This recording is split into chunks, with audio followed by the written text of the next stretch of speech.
Hello students, बहुत बहुत स्वागत है बेटा आपका एनसीईआरटी इन्फो बाइट्स के नेक्स्ट वीडियो सेक्शन में।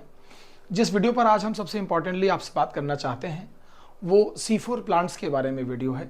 सबसे इंपॉर्टेंटली आप ये जानिए बेटा कि C4 प्लांट्स वो प्लांट्स होते हैं जिनके अंदर first stable product of dark reaction, यानी डार्क रिएक्शन का जो पहला स्टेबल प्रोडक्ट होगा वो 4 कार्बन प्रोडक्ट होगा, 4 कार्बन से बना होगा।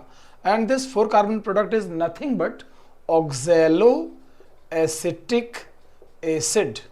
आप अगर देखेंगे तो ऑक्सैलो एसीटेट भी कहते हैं इसे, या आप इसे ऑक्सैलो एसिटिक एसिड कहें। In short it is called as OAA। जब OAA होता है तो ये हमारा पहला स्टेबल प्रोडक्ट है, and because this product is of 4 carbon, that is why these plants are called as C4 plants.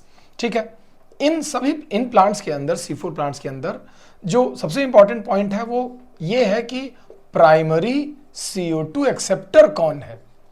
तो अगर आप इस बात पर जाएं कि प्राइमरी CO2 एक्सेप्टर कौन है, तो आप कहेंगे कि primary CO2 acceptor is PEP, phosphoenol pyruvate. याद करते जाइए, फॉस्फोइनॉल पाइरुवेट। आप लोग जानते होंगे कि ये वही मॉलिक्यूल है जो ग्लाइकोलिसिस में लास्ट स्टेप से पहले का मॉलिक्यूल है। PEP से ही पायरुविक एसिड बना था। C4 प्लांट्स के अंदर जानने वाली बात यह भी है कि ये C4 पैथवे भी रखते हैं, प्लस इनके अंदर C3 पैथवे भी होता है। अगर आप नीट के कुछ इंपॉर्टेंट क्वेश्चंस पर ध्यान दें तो उन्होंने ऐसे C4 प्लांट देकर के पूछा कि इनके अंदर C3 पैथवे पाया जाता है कि नहीं। बहुत सारे बच्चों ने मिस्टेकनली कह दिया कि नहीं पाया जाता। तो ध्यान रहे कि C4 प्लांट, चूंकि C3 पैथवे एक यूनिवर्सल पैथवे है, तो चाहे वो C3 प्लांट हो, चाहे वो C4 प्लांट हो, और चाहे कैम प्लांट हो, C3 पैथवे तो सब जगह आपको मिलेगा ही मिलेगा। इससे अलावा एक इंपॉर्टेंट बात, C4 प्लांट्स के कुछ अच्छे एग्जाम्पल्स आपको याद होने चाहिए। बेहतरीन एग्जाम्पल में सबसे इंपॉर्टेंटली मेज का एग्जाम्पल लीजिए, शुगर केन लीजिए, जो अच्छे से नाम याद किए जा सकते हैं। इसके अलावा मेज, शुगर केन के अलावा अगर आप देखें तो जैसे हम वेजिटेबल्स में बात करते हैं, हम इसके अलावा अलग अलग ग्रेन्स में बात करते हैं, तो इनके लिए अलग अलग एग्जाम्पल है। लाइक बेस्ट एग्जाम्पल सोरघम है जो ज्वार कहलाता है। तो आप ये 2-3 एग्जाम्पल इसके याद रखेंगे।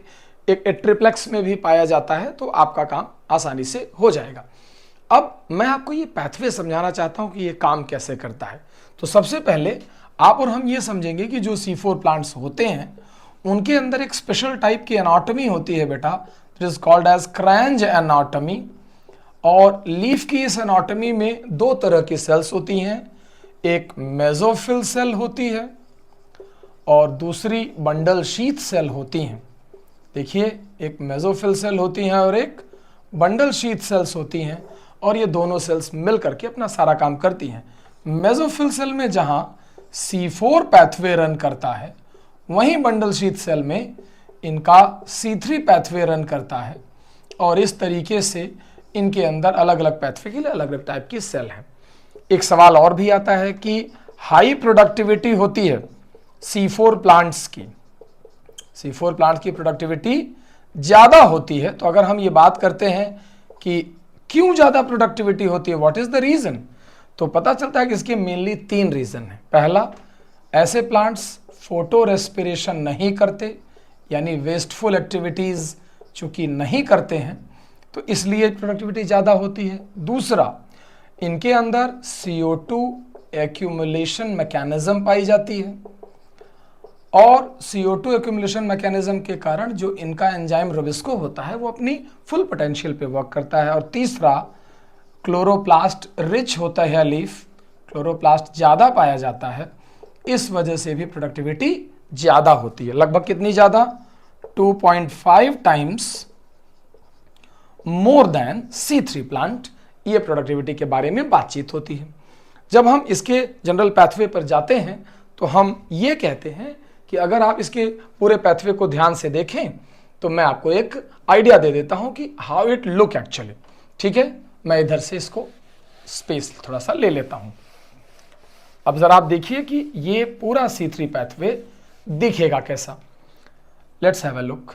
एक सेल यहाँ पर मैंने बनाई, ये रही एक सेल, और एक सेल यहीं पर पैरेलली हमने दूसरी सेल भी साथ में देख ली है। दोनों सेल्स के बीच में कनेक्शन देने के लिए यहाँ पर हमने कहा कि प्लाज्मोडेस्माटा होते हैं जो सेल टू सेल कनेक्शन होते हैं। पहली वाली सेल मेसोफिल सेल है, दूसरी वाली सेल बंडल शीथ सेल है। पहली वाली सेल में यहाँ पर फॉस्फोइनॉल पायरुवेक एसिड है, ये बाहर से CO2 को रिसीव करता है और बन जाता है ऑक्जेलोएसिटिक एसिड। ये ऑक्जेलोएसिटिक एसिड आगे चलकर आइदर मैलिक एसिड में या एस्पार्टिक एसिड में कन्वर्ट हो जाता है थोड़ी ही समय बाद, और चूंकि मोस्टली केसेस में ये मैलिक एसिड ही बनता है तो मैलिक एसिड यहाँ से निकल करके चला जाता है अंदर। यहाँ पर मैलिक एसिड चूंकि 4 कार्बन का एसिड है बेटा जी, और ये PEP3 कार्बन का था, तो ये मैलिक एसिड अपने पास से CO2 को छोड़ देता है यहाँ अंदर, और यहाँ पर ये वापस पायरुवेक एसिड बन जाता है।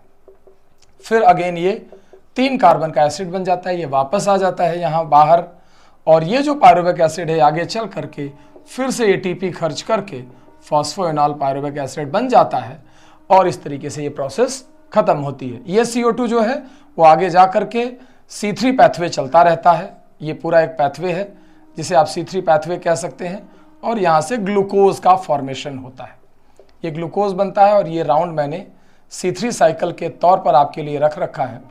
तो आप देख सकते हैं कि बंडल शीथ सेल में C3 साइकिल और मेसोफिल सेल में बाकी का पूरा पैथवे रन करता है। ये पूरी इंफॉर्मेशन आपके लिए बहुत इंपॉर्टेंट होगी, इसे अच्छे से रिवाइज करिएगा। Take care.